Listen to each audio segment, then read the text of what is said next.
Neste momento, água.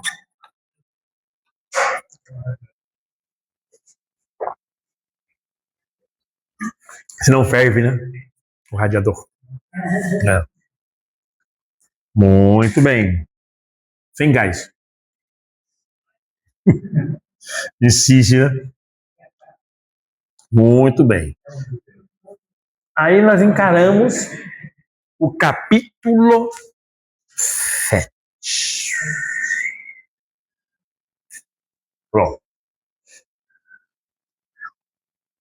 O capítulo 7. Pegando aqui, ó. Vamos colocar no meio ele aqui, ó. Aí o capítulo 7. Ó. E aí, esse capítulo é muito importante para resolver aquele problema da separação que está tendo na comunidade de Roma, que é a origem, a questão da lei. A questão da lei, tá? Então, o que acontece? A lei judaica, ela é transmitida pela letra, a Torá escrita, mas também, então, a Torá escrita, mas também é representada pela Torá oral. Aquele conjunto de 613 mandamentos, prescrições, mandamentos, que a tradição diz que foi dado através de Moisés e que os fariseus então transmitem e procuram viver de uma maneira radical, tá? Então são 613 mandamentos, muitos negativos, não faça, não faça, não faça, não faça, não faça, e muitos positivos, faça, faça, faça, faça, tá? Isso. Então, quando se fala da lei, se fala da Torá, não é apenas a Torá escrita, os 5 primeiros livros da Bíblia, mas também há esse conjunto normativo. E esse conjunto normativo, oral, também queria ser imposto aos gentios. Então, não é só o que está escrito. Essa tradição oral também queria impor sobre os gentios. E aí, então, tem que se resolver esse problema para resolver a briga na comunidade, resolver a divisão da comunidade. Então, é necessário se resolver esse problema. E aí, então, Paulo, ele vai mostrar que a lei não é ruim. A lei é boa e mostra a vontade de Deus. Eu quero que vocês vivam bem. A lei é para isso, para a gente viver bem. Só que o que acontece? Quando a lei é apresentada, ela nos mostra que nós vivemos mal. A lei é para a gente viver bem. Mas quando a gente olha para a nossa vida e olha para a lei, a gente percebe que a gente vive mal. Certo? E aí o que acontece? Como é que eu vou viver a lei? Checklist. Eu faço isso, faço aquilo. Nós católicos também temos um pouco isso. Vamos fazer exame de consciência. Pega os 10 mandamentos, checklist.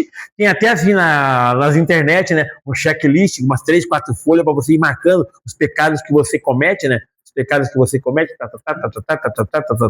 segundo os mandamentos, né? Amarás ao Senhor teu Deus com toda a tua alma, com toda a inteligência. Você ama a Deus? Você rezou? Você fez tal coisa? Você foi no saravá? Você fez uma macumbinha? Você gosta de feitiçaria, de horóscopo? E aí vai. Então você vai colocando o seu checklist. Aqui, olha. Né? Aí, checklist, ó. Não minta, não roube, ame, tarará. Então você vai marcando o que você fez. Bom, o que você fez. E esse é o paradoxo. A lei é boa e mostra a vontade de Deus. Só que o que a gente aprende é o quê? Que nós somos cada vez mais culpados, porque a gente percebe que a gente não cumpre o que a lei manda, né? A vontade de Deus. Aí a gente vai ficando obsessivo, cheio de escrúpulos, né? E aí a gente vai percebendo, né? Eu não consigo, aí não sei o quê, aí não sei o quê, e eu não vou conseguindo viver o espírito da lei. Então, esse é o grande paradoxo da lei. A lei é boa e mostra a vontade de Deus, mas quando a gente vai botar a coisa na prática, a gente percebe que a gente está vivendo mais no pecado e a gente se sente mais culpado. Por quê? Porque somos mais culpados mesmo. Esse paradoxo, essa contradição, ok? Capítulo 7. Aí vai ter um probleminha. Que é o problema da comunidade? Eu acho que eu vivo a lei e eu quero que o gentil viva igual a mim. Eu quero que o gentil viva do jeito que eu vivo. Só que o que acontece? O que o Paulo está falando? Quando a gente dá uma chacoalhada na goiabeira, na nossa goiabeira, não fica uma goiaba no pé. Paulo está falando, olha, você que está querendo impor isso aos outros, você não consegue. Eu, Paulo, vivo ali eu não consigo. Você consegue? Vem com esse papo que você consegue. Consegue não. Né? Então para que serve a lei? A lei é boa e mostra a vontade de Deus. Que a gente não mate, que a gente não faça isso, que a gente não sei o que, não sei o que, não sei o que, é isso aí, né? Que mostra. Então, nessa dinâmica, mas é contraditório, porque eu olho para a lei e eu vejo que o meu checklist está cheio de coisa que eu não anotei. Aí vai mostrando isso. Né? Vamos dar uma olhada então no capítulo 7. Deixa eu achar aqui que eu pulei aqui, ó. Aqui, volta aqui, volta aqui. E opa, aqui. Capítulo 7 ele é grandinho, tá?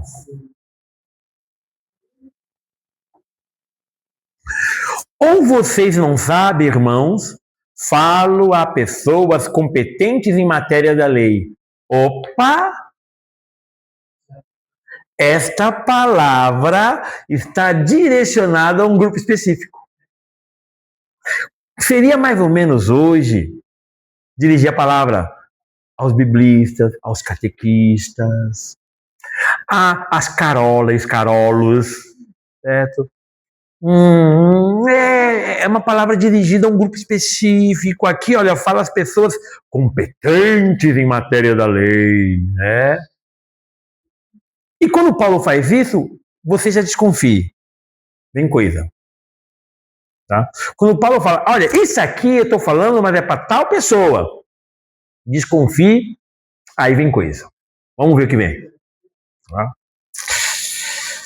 Que a lei tem domínio sobre alguém só enquanto ele vive.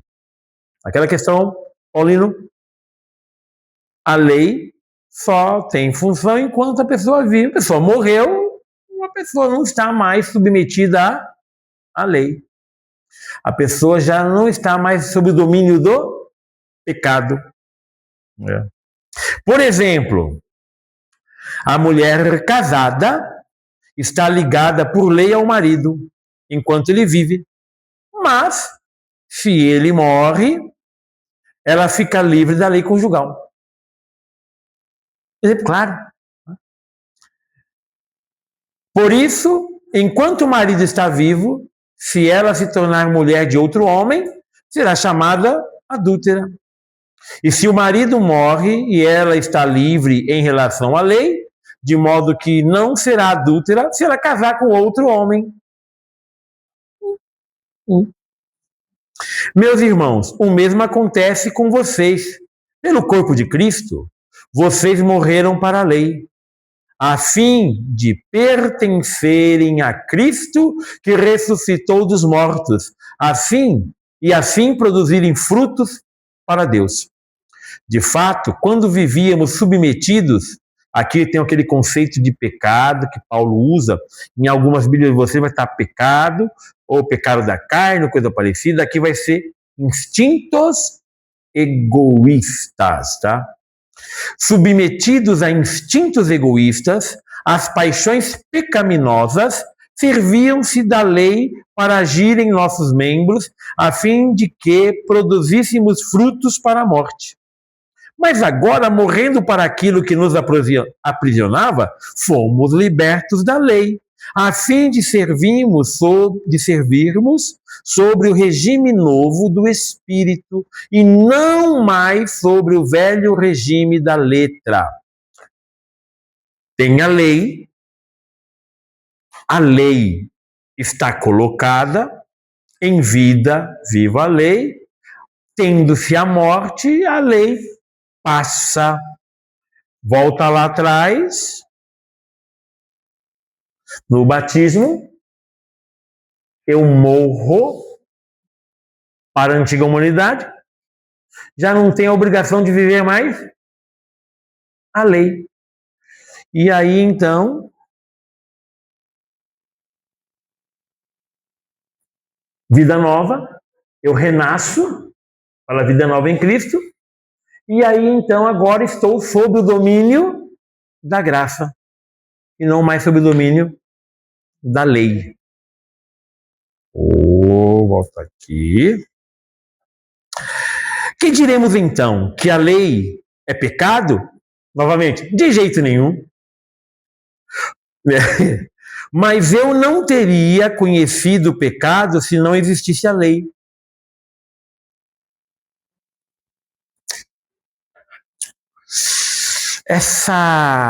Esses dias agora, uma criança de 9 anos esfaqueou a mãe.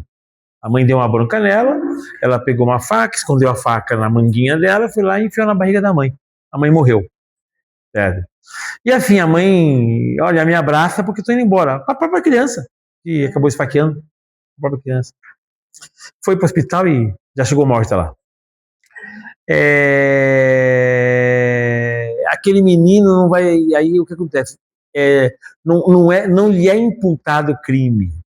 Entendeu? Ele não pode ser julgado. Ele nem foi levado para a delegacia, porque não pode ser levado para a delegacia. Porque ele não está sob o regime da lei. Entendeu? Não está sob o regime da lei. Então, eu não posso lhe imputar um crime. Entendeu? É isso. Quando esse menino tomar consciência, e aí ele sabe que a mãe morreu, mas ele não tomou consciência ainda. Agora vai vir as ausências, sem a mãe, viver a vida sem a mãe. Então, a consciência vem, então vai ser muito complicado. Psicologicamente é isso, né? Mas o que acontece? Ele não está sob o regime da lei, porque não tem a idade para viver sob o regime da lei.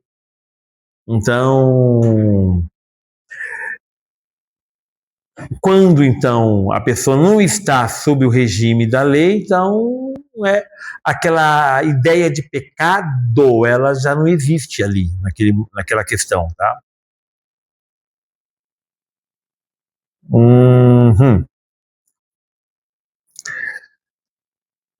Nem teria conhecido a cobiça se a lei não tivesse dito, não cobice.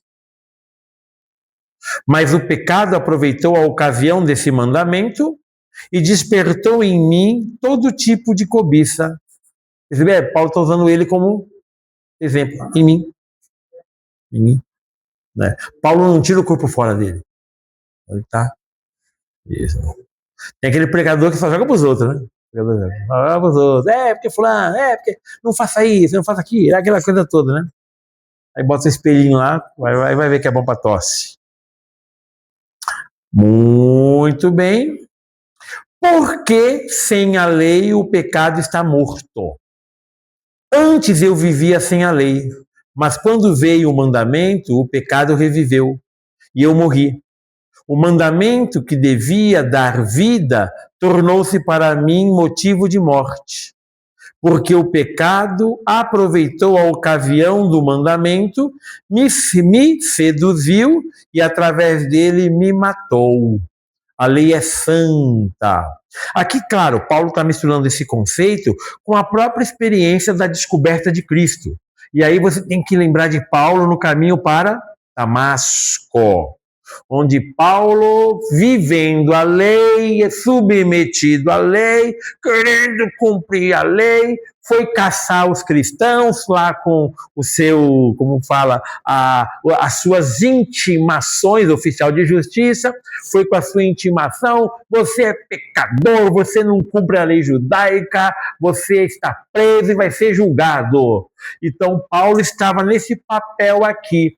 Aí o Cristo vai lá e fala, é hoje que você vai ver. E aí o Cristo só dá uma passadinha no caminho do coitado, o coitado cai por terra, se lasca inteiro, e agora ele se tornou um servo de Cristo, um discípulo de Jesus. Então Paulo está misturando esses conceitos com essa experiência dele, que a comunidade já conhece essa experiência de Paulo. A comunidade já conhece. É que a fama veio depois, a fama lá do problema de Gálatas veio depois. Mas a comunidade conhece essa questão aí. Tá? A lei é santa e o mandamento é santo, justo e bom. Então, uma coisa boa se transformou em morte para mim? Novamente, olha, refrão, de jeito nenhum. Foi o pecado que fez isso, pois o pecado, através do que é bom, produziu em mim a morte, a fim de que o pecado, por meio do mandamento, aparecesse em toda a sua gravidade. O pecado, através do que é bom, fez isso? Então, gente, pense em coisas simples, sabe, da vida da gente. Pudim é bom. Demais. Tomar uma bebidinha é bom, mas, entendeu? Só um pouquinho. Vai lá. É isso, entendeu? Coisas da vida da gente. Então, coisas boas podem se tornar ruins. Qual é o fator? O pecado. O fator que o Paulo está colocando aí. Pois é.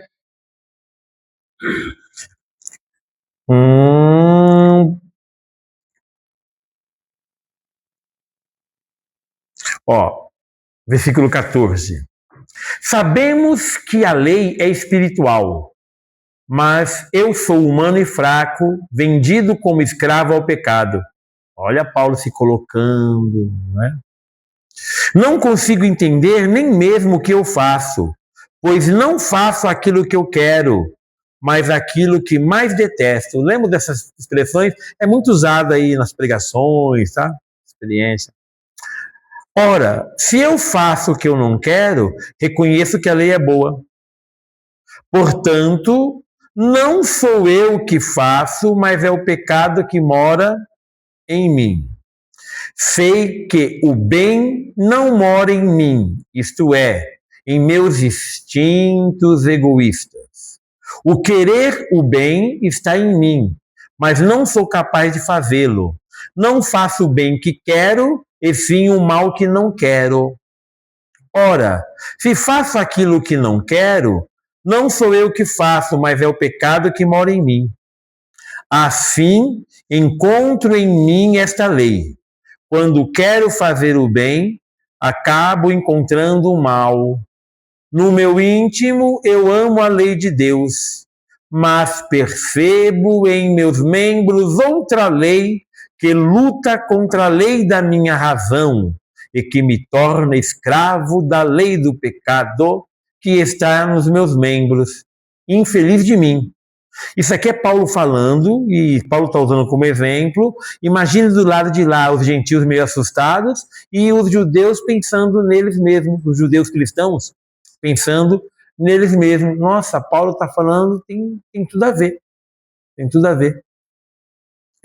Eu também quero fazer o bem e acabo praticando o mal. Quando eu faço meu checklist, eu anoto muita coisa que eu não fiz. Muita coisa que eu não fiz. A lei mostra que eu não fiz muita coisa. Certo? O pecado em mim. O pecado em mim. Eu estou agindo pelo pecado. Eu quero outra coisa. Mas o meu instinto egoísta é o conceito de pecado. O meu instinto egoísta não me permite que eu faça. Certo? Então ele... infeliz de mim, Quem me libertará desse corpo de morte? Sejam dadas graças a Deus por meio de Jesus Cristo, nosso Senhor. Assim, pela razão, eu sirvo a lei de Deus, mas pelos instintos egoístas, eu sirvo a lei do pecado. Gente, essa é a realidade humana. É a nossa vida, a vida como ela é. Isso aqui aqui Paulo é o Paulo psicólogo, digamos assim, desnudando o que é a alma humana. O que é a alma humana. E aí, estamos em problema. Eu quero fazer o bem, acabo fazendo o mal. Eu quero servir a Deus, a lei de Deus, mas acabo servindo a lei dos meus instintos egoístas. E agora, lascou, não tem mais o que fazer. Sim, capítulo 8, vamos aqui, ó. Capítulo 8, opa, desce aqui um pouquinho, diminui aqui. Certo. Capítulo 8, a solução. E como é então que vamos resolver esse impasse? Se estamos lascados, nós queremos fazer o bem e acabamos fazendo o mal. A gente quer servir a lei de Deus, acaba servindo a lei do pecado. Como que a gente faz para sair dessa? Aí Paulo vai propor a solução, capítulo 8, e a solução? Sim, a solução vai vir de fora, mas vai estar em nós. A solução é Jesus e o Espírito Paráclito. Então, é Jesus e o Espírito Santo que vai ser a solução. E aí vem o capítulo lindo, maravilhoso, a coisa mais linda. Uma das páginas mais belas das Sagradas Escrituras, o capítulo 8 da Carta de São Paulo aos Romanos. Não que eu goste e faça propaganda, mas é um dos capítulos, uma das páginas mais lindas da Bíblia.